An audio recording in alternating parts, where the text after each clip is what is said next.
Okay, so you're someone who likes to get right to the heart of complex stuff. Yeah. And right now, AI and the future of work. Well, it doesn't get much bigger or more complex than that. It really doesn't. We hear so much about jobs being automated, AI making decisions. Yeah. It definitely raises a lot of questions, maybe some anxiety too. Absolutely. And that's why we wanted to do this deep dive, sort of unpack this guide to job redesign in the age of AI. Ah, the one from LKYCIC, the Lee Kuan Yew Center for Innovative Cities at Singapore University of Technology and Design. That's the one. Their work offers a really practical way to look at it, very human-centric, which feels important right now. Definitely. And what I find really useful, the core idea in this guide, is how they zoom in on the task level. Right. Not whole jobs vanishing overnight. Exactly. They argue AI's impact is much more granular. It hits specific tasks within jobs first. Okay, let's really get into that task-by-task idea because, it feels like that's the key to understanding what might actually happen. It really is. Yeah. So the guide defines a task pretty clearly. It's a specific action, what's involved in the action, and the purpose. Okay, give me an example. Sure. Think of an information security analyst. Mm-hmm. Instead of just that title, you break it down. What do? Right. Well, they discuss user issues, they train people on security stuff, monitor virus reports. Monitor security files, encrypt things, build firewalls. Exactly. Review violations, make plans to safeguard data, assess risks, coordinate implementation, document everything. You get the picture. It's very specific. And what's the real game changer with looking at it like this? Well, it's not just about what AI can do, but knowing the specific places within a job where it can be applied. It allows companies to be more strategic. So target AI for efficiency, but maybe not wipe out the whole role. Potential, yes. Yeah. And the guide points out some real benefits to this detailed view. Like what? Like, organizations get a much clearer picture of where AI will actually make a difference. It makes conversations with employees about changes much more focused and productive. Less scary, maybe? If it's about tasks, not your entire job description disappearing. Hopefully, yes. And it just simplifies this huge kind of overwhelming topic. It makes it feel more manageable, shows clearer paths forward. Okay. And it's important to remember, isn't it, that AI isn't just about automating routine stuff this time. Absolutely critical point. Unlike, say, the Industrial Revolutions before, AI is tackling cognitive tasks analysis, pattern recognition, stuff we used to think was purely human territory. So the guide gives us this task focus, but then it lays out a process, right? 6 steps for actually redesigning jobs. It does a very practical, step-by-step approach. What's step 1? Step 1 is exactly what we've been talking about. Break the job down Okay. meticulously into all its individual tasks. Get that really granular understanding. Okay, done. Step 2 is assessment. Look at each of those tasks and figure out the potential impact of AI. Is it likely AI could do this? And crucially, over what kind of time frame? Is this near term, long term? Right, so not just can it, but will it, realistically? Yeah. And when? Precisely. Then step 3. This is where it gets really strategic, I think. How so? You assess if AI should even be implemented for that task.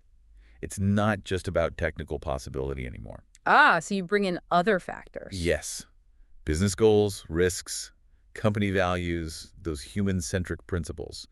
The guide really pushes this idea of AI augmenting humans, not just replacing them. Augmenting, like freeing people up for other things. Exactly. Enhancing capabilities like critical thinking, emotional intelligence, creativity, stuff AI isn't good at. The guide had that example of lawyers, right? Using AI for proofreading or basic document review. Yeah, perfect example. AI handles the initial time-consuming stuff, freeing up lawyers for complex strategy, client interaction, the high-value legal work. That makes so much sense. Just because you can automate doesn't mean you should, especially if it's a core part of the value. Precisely.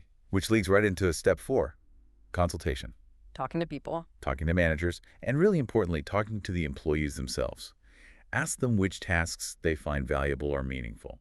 How do you do that systematically? Well, the guide suggests things like surveys.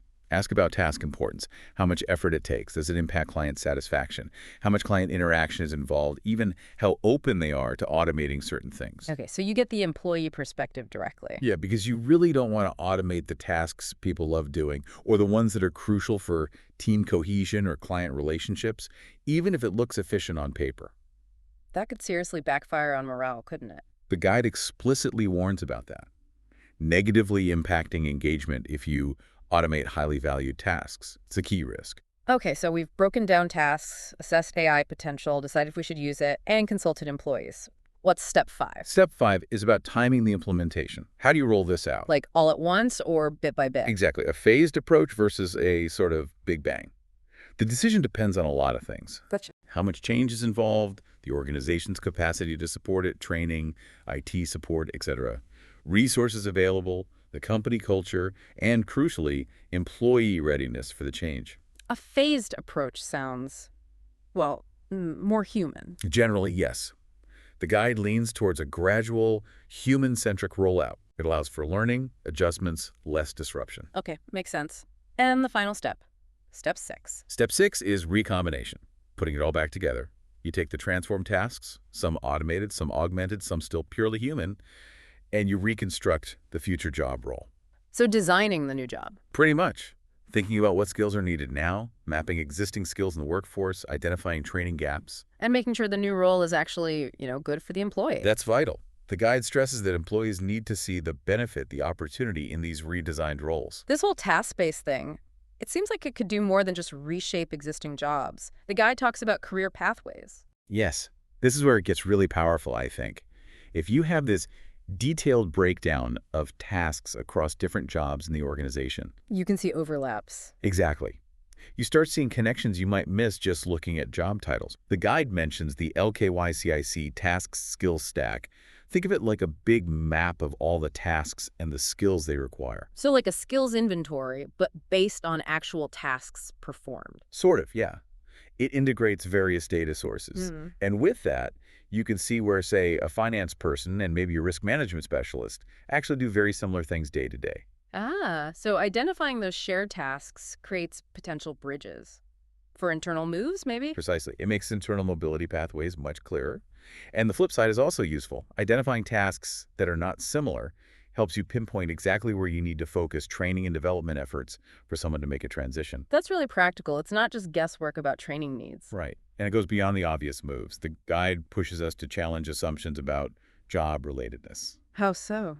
What do they mean? Well, using this data, algorithms might suggest career shifts that seem unconventional at first. Like the example they used, bus driver to pilot. That sounds like a stretch. It does on the surface, but when you break it down by tasks, things like following complex safety protocols, navigation, understanding regulations, you might find surprising overlaps in the core competencies. Huh. So it's about changing the mindset, using data to see possibilities we might otherwise miss. Exactly that. It's a mindset shift, prompted by task-level data. It also sounds like this whole approach could help smooth out the bumps in digital transformation generally. The guide mentions clearing barriers. It does. They talk about different kinds of barriers, technical ones, sure, but also human barriers, like skills gaps or resistance to change. Organizational barriers, too, like company culture? Yep. Organizational inertia, technology limitations, even issues specific to different phases of the rollout. It could be anything from lack of digital literacy among staff to insufficient leadership buy-in or just not having the resources. So how does the guide suggest tackling these? What are the solutions? Several things. Creating dedicated teams like innovation champions to push things forward. Okay. Phasing the implementation, like we discussed, with chances to get feedback and adjust. Providing really targeted, accessible training for the new tasks. Training people can actually use and get to easily. Right. And proactive communication about the benefits of AI. That's key. They also mentioned needing to address employee perceptions, like the idea that certain complex thinking tasks just can't be automated. Sometimes they can be, or at least augmented. That communication part feels huge, getting people on board. It's fundamental. And the guide also stresses, importantly, thinking about the outcomes for employees after the redesign. Fair pay, reasonable workload, those things matter. Communication really does seem central. The guide spends quite a bit of time on how employers and employees should talk about this. Absolutely essential. Open, honest, consistent communication builds trust. It helps avoid, the panic that can set in when people just hear AI and jobs in the same sentence. And the key is focusing on the tasks again. Yes. Be specific. Which tasks will be automated? Which will be augmented, where humans work with AI? And which will stay fully human? That gives people a concrete picture, less room for alarmist thinking. They break down communication into the why, what, and how. Let's start with the why. What's the core message there? The why is about building a shared vision from the start, managing expectations, God. explaining the rationale clearly, not just the company benefits, but also what's in it for employees. Like focusing on more interesting work, learning opportunities. Exactly. Opportunities to do more valuable, maybe more energizing tasks, plus chances for learning and development. LKYCIC is even looking at applying occupational psychology ideas at the task level to understand motivation better. Interesting. Okay, what about the what? What information needs sharing there? The what is about transparency regarding the AI itself. Explain the solution, how it works, what it can do, what its limits are, any risks involved. And how it aligns with company values. Crucial. And defining the new roles and responsibilities very clearly. Who does what in this new AI-assisted setup? Got it. And finally, the how. How do you communicate the rollout effectively? The how needs a real understanding of how employees feel about technology. The guide makes a good point. People can be optimistic about new tools and anxious about job security at the same time. They're not mutually exclusive. So you need to track those attitudes. Yes, track them through the process. Provide a balanced view of AI benefits, risks, limits. Challenge stereotypes, too, like the idea older workers are automatically resistant. Okay. And think about new ways to train people, especially if AI takes over tasks that used to be how people learned on the job. Empower managers to lead the change. And constantly review the impact on employees, on customers. You mentioned LKYCIC research finding gaps between perception and reality of work. Yes, sometimes management thinks work gets done one way, but the reality on the ground is different. That just highlights why that open dialogue based on actual tasks is so vital. The guide also had some great case studies. Any that particularly stood out to you? Oh, definitely. The big collaboration LKYCIC did with Live with AI, Data Robot, and companies in manufacturing, advertising, banking, insurance. That was fascinating. What do they do? They used this task-based method, these visual lollipop diagrams, to map out potential AI disruption on specific jobs over like the next 20 years. Wow. What was the takeaway? A big one was that disruption isn't just inevitable tech destiny. It's about the decisions we make about how to implement AI. That's empowering, puts the agency back with people and organizations. Exactly. Another great one was Dairy Farm Singapore working with their union and LKYCIC, What are they doing? using task analysis proactively to plan job changes and training for a large number of workers. The goal is building confidence by showing clear future pathways. Showing people where they can go next seems key to reducing fear. It really does. And Google's big ML education programs were mentioned for staff and outsiders, including ethics training. Shows a commitment to building skills responsibly. Good example. And the Grab and Microsoft pilot for their driver partners, using LKYCIC's task analysis to help screen people and design training for tech-enabled roles. That's real-world transition support. Shows collaboration across sectors, too. Yeah. And even in law, Norton Rose Fulbright's initiative using task analysis to standardize things and create new roles like process engineers, legal designers. Using AI for routine queries or contract review. Exactly. And the healthcare example, where patient service associates shifted from admin tasks to more human-centered roles based on their preferences identified through task analysis. That really shows the human-centric potential. Those really bring it to life. Okay, as we kind of wrap up this deep dive into the Guide to Job redesign, what's the main thing you think people should take away? I think the core message, the really empowering one, is that looking at work through the lens of tasks gives us a powerful and very practical way to handle this AI transformation. Practical and human-centric. Yes.